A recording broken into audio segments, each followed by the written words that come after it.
Facts पूरी तरह displaced है। वो कह रहे देश के जवान लेकर आए, जो देश की चीज है, जो देश में रही, वो देश के जवान कहां से लेकर आए? हर्षवर्धन जी, पता नहीं सुचित, ये पार्टी को नुकसान ना पहुंचा दे। मैं थोड़ा आश्चर्य में पड़ गया। जगदीश जी कांग्रेस के नेता हैं, पता नहीं क्या बोल गए, शायद समझ नहीं रहे हैं।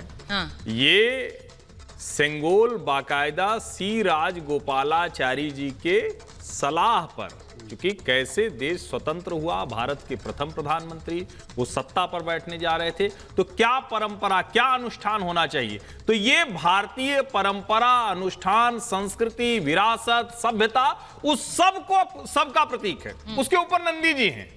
वहां जो धर्मदंड, राजदंड, सत्ता में आप सुशासन करेंगे, आज आप गवर्नेंस की बात करते हैं, ये उसका प्रतीक है। लेकिन दुर्भाग्य से, और मैं कह रहा हूं कि ठीक है आप म्यूजियम में रखते, देश को बताते ना कि किसका प्रतीक है। वहां लिखा हुआ था golden walking stick gifted to Pandit Nehru. अरे कितना शर्मनाक काम है ये, और उसके बाद आप कह रहे हैं कि ये इसका कोई मतलब नहीं।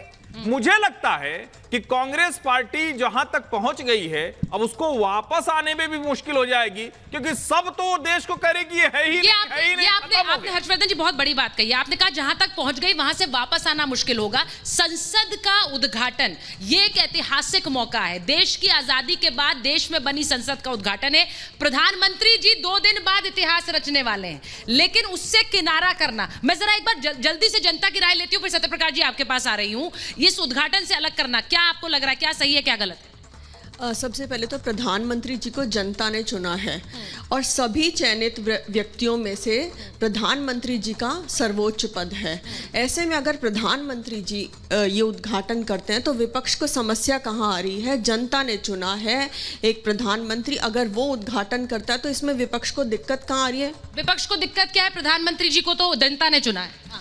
जब भी कोई मंदिर बनता है, इनके पेट में दर्द होता है, चाहे वो राम मंदिर हो या लोकतंत्र का मंदिर हो। राष्ट्रपति को राष्ट्रपत्नी कहने वाले और मायावती देवी को गेस्ट हाउस कांड करवाने वाले आदिवासी और दलित पे भाषण दे रहे हैं। ये आज पूरा विपक्ष क्यों एकजुट हुआ है पता है? परिवारवाद के लिए, भ्रष्टाचार के लिए, सीबीआई ईडी से बचने के लिए, चारा चोर घोटाला करने के लिए, टोटी घोटाला करने के लिए और ईडी घोटाला करने के लिए। अच्छा, राजनीतिक शास्त्र की अच्छी समझ है, नहीं लग रहा है ऐसा। एक बार सत्यप्रकाश जी आपके पास आ रही हूँ। नीतीश जी कह रहे हैं इसकी जरूरत क्या थी नई संसद की? उन्होंने तो एक अलग ही दिशा में इसे ले जा दिया। मुझे लगता है 2019 में सर्वसम्मति से पास हुआ था सर ये प्रस्ताव, लोकसभा में, राज्यसभा में। फिर अब ये कहना कि इसकी जरूरत ही क्या थी?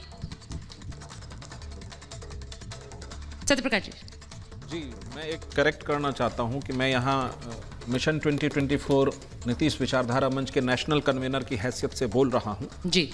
मैं एक सवाल उठाऊंगा कि ऊंची ऊंची दीवारों से, महंगे संगमरमर के फर्श और मीनारों से, उछलते सतरंगी फव्वारों से और कुर्सी की 1000 कतारों से, झूठे वादे और तेरे खोखले नारों से, दिल में जो तूने गड़ाई उन कटारों से और तेरी पैदा की गई बंटवारों से और ऐसे राजनीतिक बीमारों से, हाय लालची उद्घाटन को देखने के नजारों से, संविधान के इन हत्यारों से, क्या हमारा लोकतंत्र सफल होगा? क्या हमारा लोकतंत्र अमर होगा?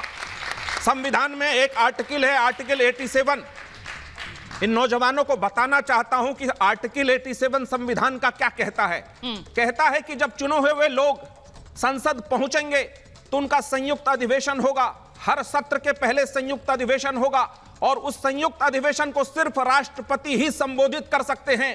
अगर वो संविधान का वो आर्टिकल 87 नहीं होता तो मेरा पूरा विश्वास है कि मोदी जी चाहते कि मैं ही दोनों सदनों को संबोधित करूं, क्योंकि मैं तो जनता से चुनकर आया हूं। आर्टिकल 79 है संविधान का, जो कहता है कि राष्ट्रपति संसद का अंग है। एक उदाहरण देता हूं कि नीतीश कुमार जी ने जब बिहार विधानसभा का शताब्दी वर्ष आया तो उस समय के राष्ट्रपति रामनाथ कोविंद जी से वहां का शताब्दी स्मृति पिलर की आधारशिला रखवाई। यह है हमारे बिहार के नीतीश जी की विचारधारा।